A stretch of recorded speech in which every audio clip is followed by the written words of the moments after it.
Tonight we revisit one case that entered the permanent record of English criminal law as the moment a seaside town discovered its own sweet shops could kill. One woman, one private obsession, one public terror that grew so large it swallowed a child who had never heard her name. The case of Christiana Edmunds begins in Brighton, on the Sussex coast in the autumn of 1870, inside a confectioner's shop on West Street, where trays of chocolate creams sat behind glass, ordinary and inviting, waiting to be chosen. Brighton in those years had already spent a century becoming what it was. The Prince Regent had made it fashionable in the previous century, building his pleasure palace of a pavilion within sight of the sea, and by 1870 the railway had finished the transformation he started, carrying Londoners down to the coast in under 2 hours for the price of a few shillings.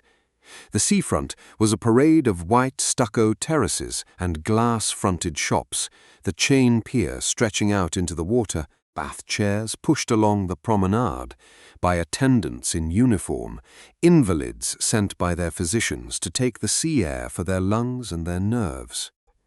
It was a town built on leisure and on the appearance of respectability, a place where the middle classes came to be seen resting, and where a great many people who were not related to one another and did not know one another's business lived within a few streets of each other in a state of polite, permanent anonymity.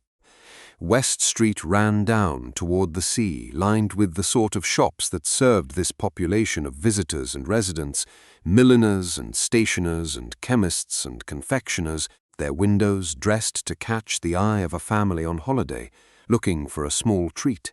John Maynard kept his confectionery shop among them, selling boiled sweets and toffee, and, in the pretty little paper cases that were then coming into fashion, chocolate creams, a relatively new luxury that a Victorian family of modest means could afford as an occasional indulgence. A tray of them sitting in a glass case was the most unremarkable object on that street. It would not remain so. Not far away on Grand Parade, a physician named Charles Beard kept his surgery, and it is here, in the ordinary traffic between a doctor's consulting room and a widow's house on nearby Gloucester Place, that this story truly begins. Christiana Edmunds was born on the 3rd of October, 1828, in Margate, on the Kent coast, the eldest child of William Edmunds, an architect of real local standing, who designed, among other buildings, the Holy Trinity Church and the lighthouse at Margate.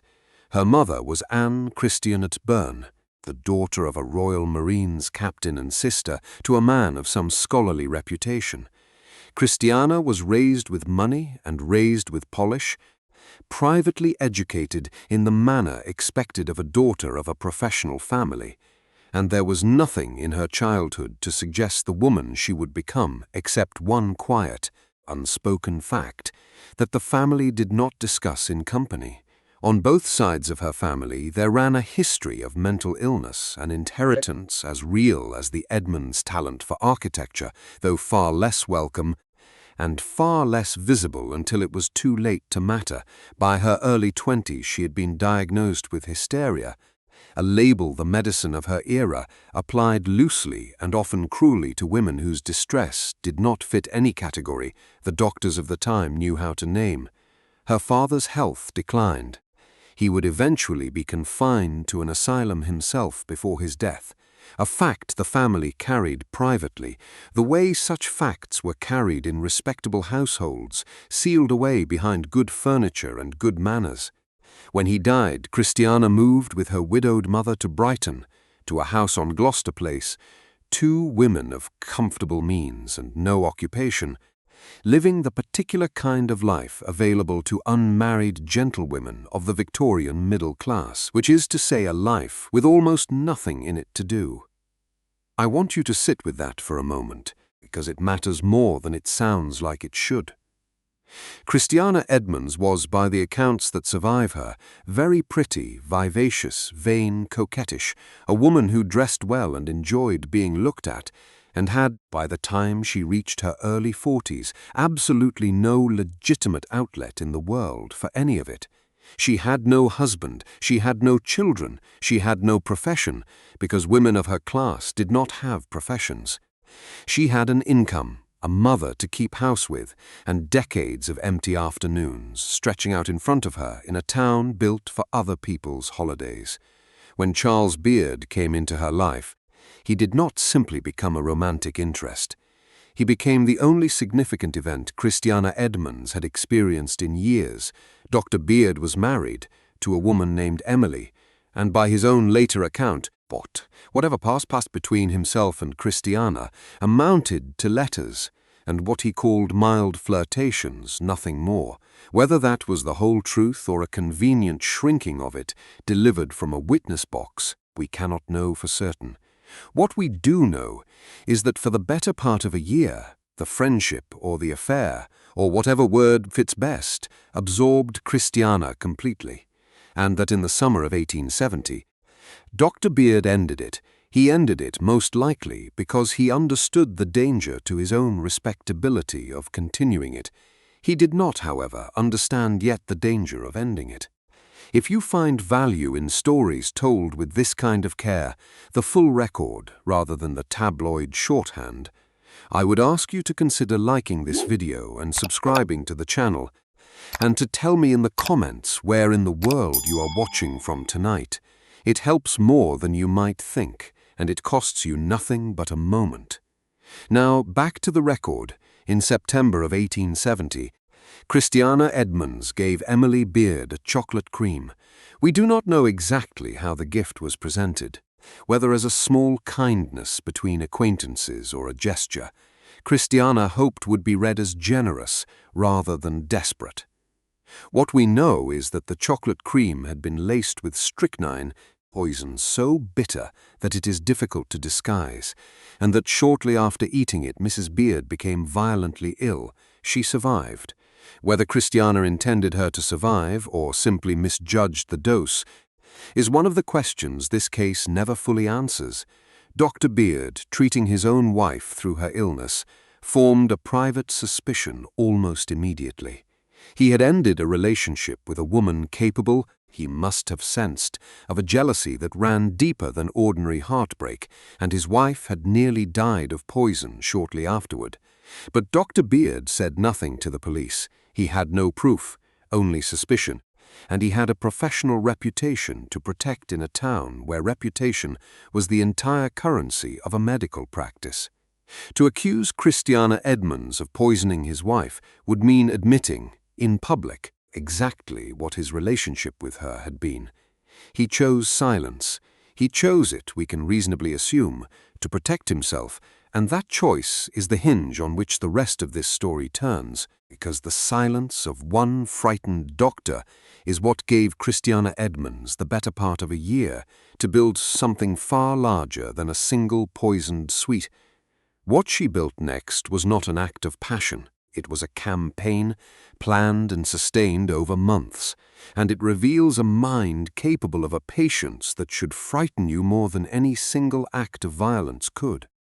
Christiana understood that if suspicion ever did fall on her for what she had done to Emily Beard, her only defense was to make the poisoning look like something bigger than a jilted woman's revenge. It needed to look random. It needed to look like the work of a stranger, or better yet, like the negligence of a shop. So she went to John Maynard's confectionery on West Street, and she began to buy chocolate creams, small quantities at a time, nothing that would draw attention. She would take them home to Gloucester Place, and there, with a hypodermic syringe, she would inject them with strychnine, working the poison in through a small puncture that the sugared coating would conceal. Then she would return to the shop and complain gently that the sweets were not quite to her taste, that she would like to exchange them, and Maynard, having no reason to suspect a respectable, well-spoken lady of his acquaintance, would take the returned chocolates and place them back in the case for sale to the next customer who walked in off the street. To obtain the poison itself, she went to a chemist named Isaac Garrett, and gave him a reason so mundane that it disarmed any suspicion entirely. She told him she needed strychnine to deal with stray cats. It was a perfectly ordinary request from a perfectly ordinary Victorian household, the kind of small cruelty against vermin that no one thought twice about in 1870, and Garrett sold it to her without a second thought. When she judged it wiser not to be seen buying strychnine too often herself, she began paying local boys a few coins to make the purchases for her, sending children to buy the poison that would kill another child, without either of them understanding what they carried. This is the detail that, for me, changes everything about how this story should be read. Christiana Edmunds was not simply attacking a single enemy. She was manufacturing a public menace, an invisible, anonymous danger loose in the sweet shops of a seaside town, and she was doing it specifically so that the near-fatal poisoning of Emily Beard would be lost inside a wider pattern that no one could trace back to a jilted woman on Gloucester Place. She needed strangers to fall ill. Their suffering was not the goal. It was the camouflage. Through the early months of 1871, people across Brighton began to fall sick after eating sweets bought from Maynard's shop. Word moved through the town the way it does in any small community living close together. A whisper here, a complaint there, a family that had been unwell after a visit to the confectioner's. No one yet understood what was happening. They simply understood that something about Maynard's chocolates could not be trusted, and Maynard himself, an honest tradesman with no idea his stock was being tampered with by a customer he greeted by name, had no way to explain it. Then, on the 12th of June, 1871, a 4-year-old boy named Sidney Albert Barker ate one of the chocolate creams. Sidney was on holiday in Brighton with his uncle, one of the thousands of children brought down from London and beyond every summer to enjoy the sea air the town had built its entire identity around. He was 4 years old, an age at which a sweet handed over by a fond relative is one of the great uncomplicated pleasures available to a child, a small ordinary kindness on an ordinary holiday afternoon. Within 30 minutes of eating the chocolate, Sidney Barker was dead. Strychnine poisoning is not a gentle death. It causes violent, convulsive spasms, the muscles locking rigid, the spine arching, the whole small body seized by something no 4-year-old could possibly understand or survive. Whatever else this case is about, whatever tangle of jealousy and obsession drove Christiana Edmunds to fill a shop's stock with poison, it produced this, a child on a summer holiday given a sweet as a treat, dead on the floor within the time it takes to walk from one end of a seafront promenade to the other. Think for a moment about why a child of 4 was in Brighton at all that week.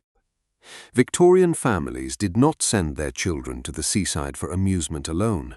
The sea air of a resort like Brighton was prescribed, almost medicinally, as a tonic for young lungs, a defense against the diseases that carried off so many children in the crowded streets of London and the other cities the visitors came from.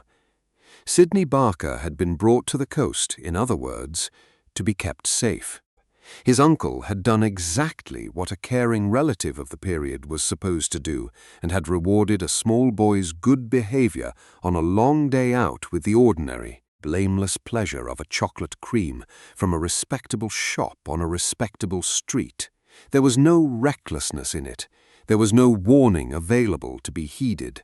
The entire apparatus of Victorian child-rearing, sea air, small treats, a trusted uncle, a reputable confectioner, had been assembled around Sidney precisely to protect him, and every part of it failed at once, because the danger had not come from the sea or the sun or the crowds, but from a woman none of them had ever met, working alone in a house on Gloucester Place, with a syringe and a grievance that had nothing to do with him. The Brighton coroner, a man named David Black, held an inquest, and in the absence of any understanding of what was actually happening in the town's confectionery shops, he ruled the death accidental. There was, at that point, no reason for anyone to suspect murder. A child who had been sent to the coast to be made healthier lay dead within half an hour of an ordinary kindness, and it was recorded, tragically and wrongly, as a misfortune rather than a crime. If this story has moved you even slightly, the death of a child who was never the intended target of anyone's anger, then I would ask you to pause here and subscribe to the channel before we continue, because what happens next in this case is the part that turns a private obsession into something closer to a reign of terror over an entire town. And I do not want you to miss how far one woman was willing to go to protect herself from suspicion. Stay with me.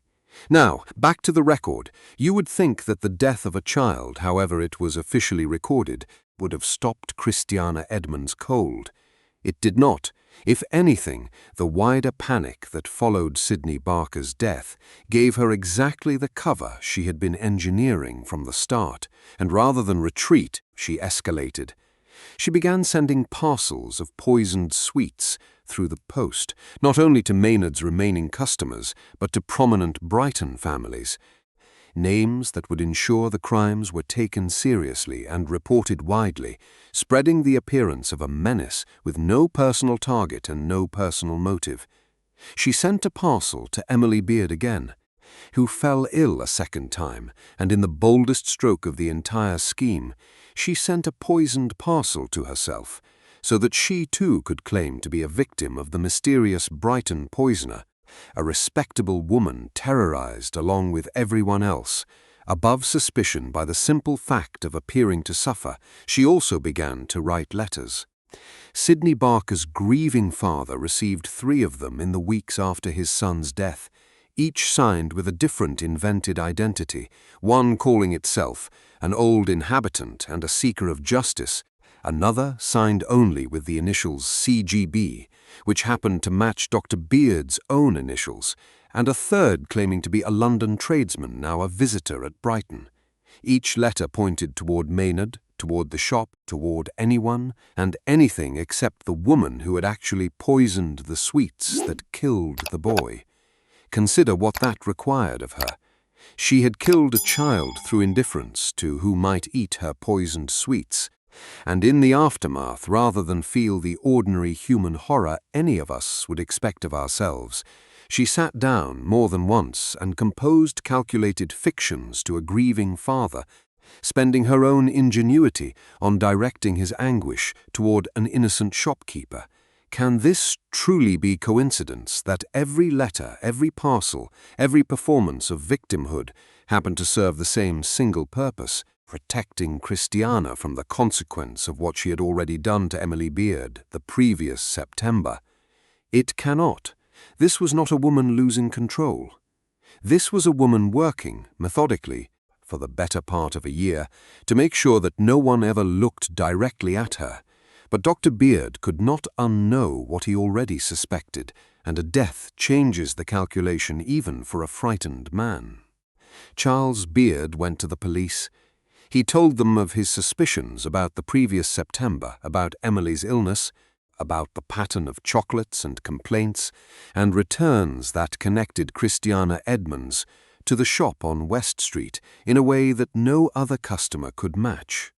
The investigation that followed found the boy who had been paying visits to Isaac Garrett's chemist shop on Christiana's behalf, a child named Adam May, who was able to identify her as the woman who had given him coins and instructions. Handwriting examiners compared her hand against the anonymous letters sent to Sidney Barker's father and found the match unmistakable. The elaborate architecture of deflection that Christiana had spent nearly a year constructing collapsed under the simplest kind of evidence there is: a child's memory of a woman's face, and the shape of her own handwriting, which she had never thought to disguise, because she had never imagined anyone would think to compare it. She was arrested and charged with the attempted murder of Emily Beard and the murder of Sidney Albert Barker. The case was considered too significant and too likely to be prejudiced by local feeling to be tried in Lewes, where the crimes had occurred, and it was moved instead to the Old Bailey in London. The trial began in January of 1872. What followed was not simply a trial of facts, because the facts themselves, by that point, were barely in dispute. What followed was a trial of a mind, conducted in a courtroom, that did not yet have a settled, comfortable language for the question it was being asked to answer. Was Christiana Edmunds mad in the specific and narrow legal sense that the law of England recognized? Or was she simply a woman of ordinary sanity who had done something monstrous and now wished to escape the rope by claiming otherwise? Her mother took the stand and told the court what the family had kept behind good furniture and good manners for 2 generations, that mental illness ran on both sides of the family, that Christiana's own father had ended his life in confinement, that whatever had driven her daughter to do what she had done might not be simple wickedness at all, but something closer to inheritance, a defect passed down like the shape of a nose or the color of an eye. The legal standard of the day, drawn from a decades-old ruling known as the Maniton Rule, asked a precise and narrow question. Did the accused, at the time of the act, know the nature and quality of what she was doing, and did she know that it was wrong? It was not enough to be strange or obsessive or cruel. The law demanded proof of a mind that could not distinguish right from wrong at all. And that is an exceptionally high bar to clear, however troubled the woman standing in the dock plainly was. The jury did not find that bar cleared. After deliberating for 1 single hour, a length of time that tells you how little genuine doubt remained in their minds about what she had done, and why they returned a verdict of guilty, Christiana Edmunds was sentenced to death.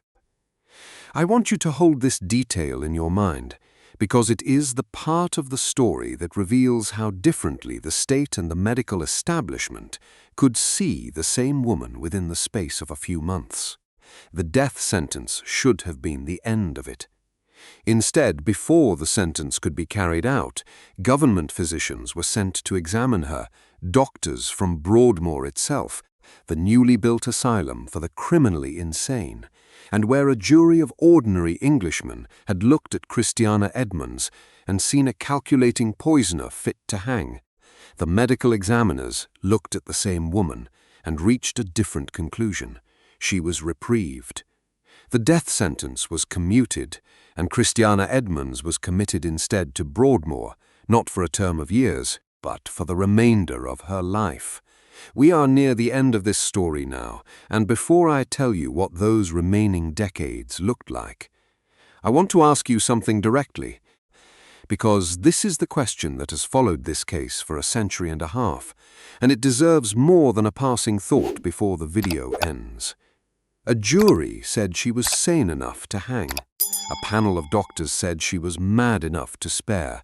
Both cannot have been simply cleanly true, and the gap between those 2 judgments is where an entire child's death sits, unresolved, in the space between the law's need for a monster and medicine's growing recognition of illness. Tell me in the comments which side of that gap you come down on, because I genuinely do not think there is an easy answer, and I would rather hear what you think than pretend the record settles it for you. So what does this case reveal about the world that produced it? It reveals a Victorian middle class deeply invested in the appearance of respectability and remarkably unequipped to look behind it.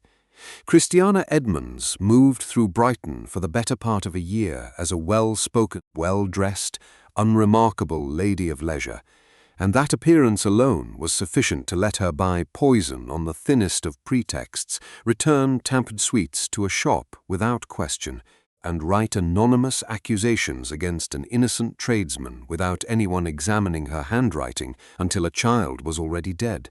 It reveals, too, the peculiar cruelty of a society that gave educated, capable women like Christiana no legitimate outlet for ambition, no profession, no independent purpose beyond marriage and household management, and then expressed shock when a mind left entirely idle, and already carrying an inherited vulnerability to illness curdled into obsession and violence. None of this excuses what she did to Sidney Barker. It does explain, in the plainest terms available, how a private jealousy was allowed to metastasize, unchecked, into a public terror, simply because everyone around her was looking at her manners instead of her motives. Consider, too, how easily she obtained the means to kill. England had, in fact, already legislated against exactly this danger. The Pharmacy Act of 1868, passed only 2 years before Emily Beard first fell ill, required any chemist selling a poison as dangerous as strychnine to record the sale in a poison register, noting the purchaser's name, address, and stated purpose. Isaac Garrett almost certainly kept such a register. He almost certainly wrote down Christiana's name and the reason she gave him, stray cats, in his own hand, exactly as the law required, and none of it mattered, because the law had addressed the paperwork of poison without addressing the judgment of the men behind the counter. A respectable lady's word was treated as sufficient verification in itself. The register recorded the lie faithfully. It simply never occurred to anyone that the record itself might one day need to be doubted. When Christiana judged it safer to send boys to buy the poison in her place, even that thin layer of accountability dissolved entirely, since no chemist in Brighton was in the habit of interrogating a child sent on an errand by an adult he trusted. The law existed. It simply was not built to catch a woman nobody suspected of needing to be caught. The newspapers of the day, hungry for exactly this kind of case, gave it a name suited to the drawing room rather than the mortuary. The chocolate cream poisoner, a phrase that turned a dead child and a near-fatal jealousy into something almost cozy, a puzzle to be enjoyed over breakfast rather than a horror to be sat with. The label has outlived nearly everything else about the case. It survives in the titles of books and articles written more than a century later, still doing the same work it did in 1872, making the story easier to consume than the facts underneath it ever were. Christiana Edmunds spent 36 years at Broadmoor, growing old within its walls, while the century that had produced her turned into a new one she would never properly know. She died there on the 19th of September, 1907, 78 years old, having lived longer inside that asylum than she had ever lived free. Brighton, meanwhile, went on being Brighton.